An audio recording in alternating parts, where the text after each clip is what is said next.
ಶ್ರೀ ಕ್ಷೇತ್ರದ ವಿರುದ್ಧ ಕೇಳಿ ಬರ್ತಾ ಇರುವಂತಹ ಷಡ್ಯಂತ್ರ ಏನಿದೆ ಅದರ ಹಿಂದೆ ಕಾಣದ ಕೈಗಳು ಕೆಲಸ ಮಾಡ್ತಾ ಇದೆ ಅನ್ನುವಂಥದ್ದು ಬಹಳಷ್ಟು ಚರ್ಚೆ ಆಗ್ತಾ ಇದೆ. ಆದರೆ ಈ ಎಲ್ಲ ಸಂಶಯಾಸ್ಪದ ನಡೆಗಳ ಮಧ್ಯದಲ್ಲಿ ಪ್ರಖ್ಯಾತ ಸ್ವಾಮೀಜಿಯೊಬ್ಬರ ಕೈವಾಡ ಈ ಒಂದು ಧರ್ಮಸ್ಥಳದ ಷಡ್ಯಂತ್ರದ ಹಿಂದೆ ಇದೆಯಾ ಅನ್ನುವಂಥ ಒಂದು ಚರ್ಚೆ ಆಗ್ತಾ ಇದೆ. ಬುರುಡೆ ಕೇಸಲ್ಲಿ ಸ್ವಾಮೀಜಿಯನ್ನ ಸಂಪರ್ಕಿಸಿದ್ರಂತೆ ಗ್ಯಾಂಗ್. ಹೋರಾಟಕ್ಕೆ ಬೆಂಬಲಿಸಿ ಎಂದಿದ್ದಂತಹ ಬುರುಡೆ ಟೀಮ್ ಸರ್ಕಾರಕ್ಕೆ ಒತ್ತಡ ಹಾಕಲು ಶ್ರೀಗಳನ್ನ ಬಳಸಿಕೊಳ್ಳೋದಕ್ಕೆ ಯತ್ನ ನಡೆಸಿದ್ದಾರಂತೆ ಈ ಬುರುಡೆ ಟೀಮ್. ಸ್ವಾಮೀಜಿಯನ್ನು ಸಂಪರ್ಕಿಸಿದ್ವಿ ಅಂತ ದೂರುದಾರ ಜಯಂತ್ ಹೇಳಿದ್ದಾರೆ. ಈಗ ಸ್ವಾಮೀಜಿ ಬುಡಕ್ಕೂ ಬರುತ್ತಾ ಬುರುಡೆ ಪ್ರಕರಣ ಅನ್ನುವಂಥ ಚರ್ಚೆ ಆಗ್ತಾ ಇದೆ. ಯಾರು ಆ ಸ್ವಾಮೀಜಿ ಅನ್ನೋದೇ ಇದೀಗ ಬಹಳ ಸಸ್ಪೆನ್ಸ್ ವಿಚಾರ. ಈ ಒಂದು ಷಡ್ಯಂತ್ರದ ಹಿಂದೆ ಕಾಣದ ಕೈಗಳಲ್ಲಿ ಪ್ರಮುಖವಾಗಿ ಓರ್ವ ಖ್ಯಾತ ಸ್ವಾಮೀಜಿಯ ಕೈವಾಡ ಇದೆ ಅನ್ನುವಂತಹ ಸಂಶಯ ವ್ಯಕ್ತವಾಗ್ತಾ ಇದೆ. ಇದನ್ನ ಖುದ್ದು ದೂರುದಾರ ಜಯಂತ್ ಹೇಳಿದ್ದಾರೆ, ಬಹಿರಂಗಪಡಿಸಿದ್ದಾರೆ. ನಾವು ಓರ್ವ ಖ್ಯಾತ ಒಂದು ಸಮುದಾಯದ ಪ್ರಖ್ಯಾತ ಸ್ವಾಮೀಜಿಯನ್ನ ನಾವು ಭೇಟಿಯಾಗಿದ್ವಿ ಅನ್ನೋದನ್ನ ಖುದ್ದು ಜಯಂತ್ ಅವರು ಬಹಿರಂಗಪಡಿಸ್ತಾ ಇದ್ದಾರೆ. ಹೀಗಾಗಿ ಮತ್ತು ಅವರಿಗೆ ಮನವಿಯನ್ನು ಮಾಡಿದ್ರಂತೆ, ಹೋರಾಟಕ್ಕೆ ಬೆಂಬಲಿಸಿ ಸರ್ಕಾರದ ಮೇಲೆ ಒತ್ತಡವನ್ನು ತನ್ನಿ ಅನ್ನುವಂಥ ರೀತಿಯಲ್ಲಿ ಈ ಬುರುಡೆ ಗ್ಯಾಂಗ್ ಏನಿದ್ದಾರಲ್ಲ ಪ್ರಮುಖರು, ಈ 3-4 ಜನ ಇವರುಗಳು ಹೋಗಿ ಈ ಸ್ವಾಮೀಜಿಯವರನ್ನ ಮನವಿ ಮಾಡಿದ್ರಂತೆ. ಜೊತೆಗೆ ಸರ್ಕಾರದ ಮೇಲೆ ಒತ್ತಡವನ್ನು ತರುವಂತಹ ಪ್ರಯತ್ನವನ್ನು ಮಾಡಿದ್ರಂತೆ. ಹೀಗಾಗಿ ಈಗ ಈ ಕಾಣದ ಕೈಗಳಲ್ಲಿ ಇವರದ್ದು ಕೈವಾಡ ಇದ್ದಿದ್ದೇ ಆದರೆ ಈಗ ಈ ಬುರುಡೆ ಪ್ರಕರಣ ಈ ಸ್ವಾಮಿಗಳ ಬುಡಕ್ಕೆ ಬರುತ್ತೆ. ಸ್ವಾಮೀಜಿ ಬಳಿ ಬುರುಡೆ ಗ್ಯಾಂಗ್ ಹೇಳಿದ್ದಾದ್ರೂ ಏನು, ಬುರುಡೆ ಕೇಸಲ್ಲಿ ಅಷ್ಟಕ್ಕೂ ಈ ಸ್ವಾಮೀಜಿಯ ಪಾತ್ರವೇನು? ಸೂತ್ರಧಾರಿಗಳ ಬಳಿ ಸ್ವಾಮೀಜಿ ಮೇಲೆ SIT ಕಣ್ಣಿಟ್ಟಿದೆ. ಸ್ವಾಮೀಜಿಗೂ ನೋಟಿಸ್ ಕೊಡ್ತಾರೆ SIT ಅಧಿಕಾರಿಗಳು. ಯಾರು ಆ ಸ್ವಾಮೀಜಿ ಅನ್ನೋದೇ ಈಗ ಸಸ್ಪೆನ್ಸ್. ಜಯಂತ್ ವಿಚಾರಣೆ ಬಳಿಕ ಸ್ವಾಮೀಜಿಗೆ SIT ಬುಲಾವ್ ಕೊಡುವ ಸಾಧ್ಯತೆ ಇದೆ. ಸ್ವಾಮೀಜಿ ಬಳಿ ಈ ಬುರುಡೆ ಗ್ಯಾಂಗ್ ಹೇಳಿದ್ದೇನು ಅನ್ನುವಂಥ ಚರ್ಚೆ ಆಗ್ತಾ ಇದೆ. ಒಟ್ಟಾರೆ ಈತ ದೂರುದಾರ ಜಯಂತ್ ಹೇಳ್ತಾ ಇರುವಂಥದ್ದು, ಒಂದು ಸಮುದಾಯದ ಒಬ್ಬರು ಖ್ಯಾತ ಸ್ವಾಮೀಜಿಗಳನ್ನು ಕೂಡ ನಾವು ಭೇಟಿಯಾಗಿದ್ವಿ, ಅವರ ಬಳಿ ಮನವಿಯನ್ನ ಮಾಡಿದ್ವಿ ಅನ್ನುವಂಥ ವಿಚಾರವನ್ನು SIT ವಿಚಾರಣೆ ಬಳಿ ಹೇಳಿದ್ದಾರೆ. ಈಗ SIT ಇವರನ್ನು ಕೂಡ ಕರೆಸಿ ವಿಚಾರಣೆ ನಡೆಸುವಂಥ ಸಾಧ್ಯತೆ ಇದೆ. ಡೀಟೇಲ್ಸ್ ಕೊಡ್ತಾ ಹೋಗ್ತಾರೆ ನಮ್ಮ ಪ್ರತಿನಿಧಿ ಅಭಿಷೇಕ್ ಜೈಶಂಕರ್. ಅಭಿಷೇಕ್, ಈ ಬುರುಡೆ ಗ್ಯಾಂಗ್ನ ಹಿಂದೆ, ಈ ಷಡ್ಯಂತ್ರದ ಹಿಂದೆ ಕಾಣದ ಕೈಗಳು ಕೆಲಸ ಮಾಡಿದೆ ಅನ್ನುವಂಥ ಚರ್ಚೆ ಆಗ್ತಾ ಇತ್ತು. ಆದರೆ ಇದೀಗ ಜಯಂತ್ ಅವರೇ ಬಹಿರಂಗಪಡಿಸಿರುವಂಥ SIT ವಿಚಾರಣೆಯಲ್ಲಿ ಒಬ್ಬ ಪ್ರಖ್ಯಾತ ಸ್ವಾಮೀಜಿಯವರನ್ನು ನಾವು ಭೇಟಿಯಾಗಿದ್ವಿ, ಸರ್ಕಾರದ ಮೇಲೆ ಒತ್ತಡ ತರುವಂಥ ಕೆಲಸವನ್ನು ಕೂಡ ಮಾಡಿದ್ವಿ ಅಂತ ಅವರೇ ಬಹಿರಂಗಪಡಿಸಿದ್ದಾರೆ. ಈಗ ಬಹಳ ಕುತೂಹಲಕಾರಿ ವಿಚಾರ, ಯಾರು ಆ ಸ್ವಾಮೀಜಿ ಅನ್ನುವಂಥದ್ದು.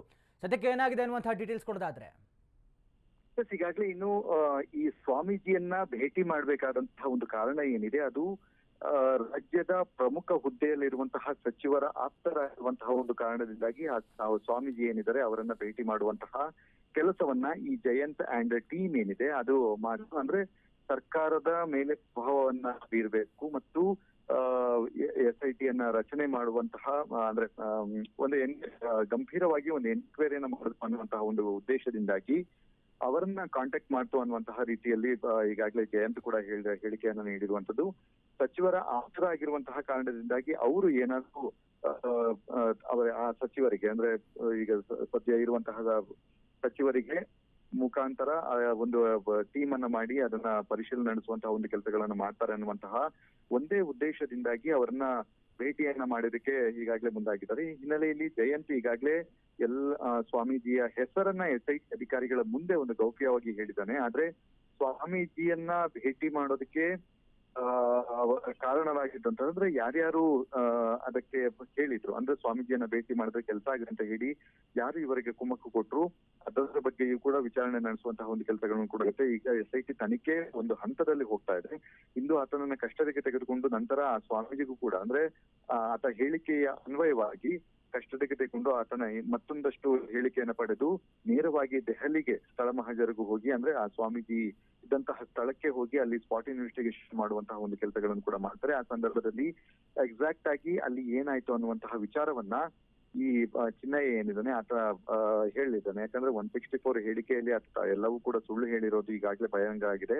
ಈಗ ಅಲ್ಲಿ ಹೊಸ ಯಾವ ರೀತಿಯಾದಂತಹ ಒಂದು ಹೇಳಿಕೆಗಳನ್ನು ಕೊಡ್ತಾನೆ ಮತ್ತೆ ಯಾರ್ಯಾರು ಭೇಟಿಯಾಗಿದ್ದಾರೆ ಅನ್ನುವಂತಹ ಒಂದು ವಿಚಾರವನ್ನ ವಿಡಿಯೋ ಕಾನ್ಫರೆನ್ಸ್ ವಿಡಿಯೋ ರೆಕಾರ್ಡ್ ಮಾಡುವಂತಹ ಮುಖಾಂತರ ಅಲ್ಲಿ ಒಂದು ಇನ್ವೆಸ್ಟಿಗೇಷನ್ ಮಾಡ್ತಾರೆ. ನಿಜಕ್ಕೂ ಅಲ್ಲಿ ಏನಾದ್ರೂ ಸ್ವಾಮೀಜಿಯ ಪಾತ್ರ ಇದ್ದದ್ದೇ ಆದಂತಹ ಸಂದರ್ಭದಲ್ಲಿ ಸಹಜವಾಗಿ ಅವ್ರಿಗೂ ಕೂಡ ಒಂದು ನೋಟಿಸ್ ಅನ್ನ ಇಡುವಂತಹ ಸಾಧ್ಯತೆಗಳು ಕೂಡ ಇದೆ. ಅಂದ್ರೆ ಈಗಾಗಲೇ ನಡೆಸಿರುವಂತಹ ಸ್ಪಾಟ್ ಇನ್ವೆಸ್ಟಿಗೇಷನ್ ವೇಳೆ ಸಿಕ್ಕಿರುವಂತಹ ಹೆಸರುಗಳೇನಿದೆ ಮುಂದಿನ ಹಂತದಲ್ಲಿ ನೋಟಿಸ್ ನೀಡಲಾಗುತ್ತೆ.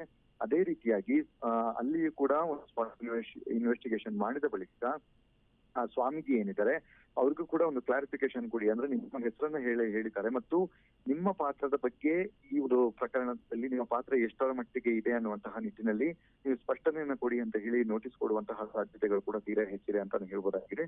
ಈಗ SIT ಅಧಿಕಾರಿಗಳು ಬೇಸಿಕ್ ಏನಿದೆ ಅಂದ್ರೆ ಜಯಂತ್ ನಿಂದ ಪಡೆದುಕೊಂಡಂತಹ ಒಂದು ಬೇಸಿಕ್ ಮಾಹಿತಿಗಳೇನಿದಾವೆ ಆ ಮಾಹಿತಿಗೆ ಅನ್ವಯವಾಗಿ ಪೂರಕವಾದಂತಹ ಸಾಕ್ಷಿಗಳನ್ನ ಹುಡುಕಾಟ ನಡೆಸುವಂತಹ ಒಂದು ಕೆಲಸಗಳನ್ನು ಕೂಡ ಪೊಲೀಸರು ಮಾಡ್ತಾ ಇದ್ದಾರೆ ಅಂತಾನೆ ಹೇಳ್ಬೋದಾಗಿದೆ. ಯಾಕಂದ್ರೆ ಜಯಂತ್ ಅವರ ಮೊಬೈಲ್ ಗಳನ್ನ CDR ರಿಪೋರ್ಟ್ಗಳನ್ನು ತೆಗೆದುಕೊಳ್ಳುವಂಥದ್ದು ಮತ್ತು ಅವರೇನಾದ್ರೂ ಡೈರೆಕ್ಟ್ ಜಯಂತ್ ಅಥವಾ ಇನ್ನು ಉಳಿದಂತಹ ವ್ಯಕ್ತಿಗಳು ಏನಾದ್ರೂ ಸ್ವಾಮೀಜಿಗೆ ನೇರವಾಗಿ ಸಂಪರ್ಕದಲ್ಲಿದ್ದ ಮತ್ತು ಸಂಪರ್ಕದಲ್ಲಿದ್ದಂತಹ ಸಂದರ್ಭದಲ್ಲಿ ಇವರು ದೆಹಲಿಗೆ ಹೋದಂತಹ ದಿನದ ಹಿಂದೆ ಮುಂದೆ ಎಷ್ಟು ಸಲ ಇವರಿಗೆ ಕರೆ ಮಾಡಿದ್ದಾರೆ ಮತ್ತೆ ಏನು ಕಾನ್ವರ್ಸೇಷನ್ ಆಗಿದೆ ಅದೆಲ್ಲದ ಡೀಟೇಲ್ಸ್ ತೆಗೆದುಕೊಳ್ಳುವಂತಹ ಕೆಲಸವನ್ನ ಮುಂದಿನ ಹಂತದಲ್ಲಿ SIT ಅಧಿಕಾರಿಗಳು ಮಾಡಲಿದ್ದಾರೆ. ಸಂತೋಷ್. ಥ್ಯಾಂಕ್ ಯು ಅಭಿಷೇಕ್ ತಮ್ಮಲ್ಲಿ ಡೀಟೇಲ್ಸ್ಗಾಗಿ. ಸದ್ಯಕ್ಕೆ ಜಯಂತ್ ಕೊಟ್ಟಿರುವಂತಹ ಮಾಹಿತಿ ಮೇರೆಗೆ ಈ ಸ್ವಾಮೀಜಿಯವರ ಬುಡಕು ಕೂಡ ಇದೀಗ ಬರ್ತಾ ಇರುವಂಥದ್ದು, ಅವರು ಕೂಡ ವಿಚಾರಣೆಯನ್ನು ಎದುರಿಸಬೇಕಾಗಿದೆ.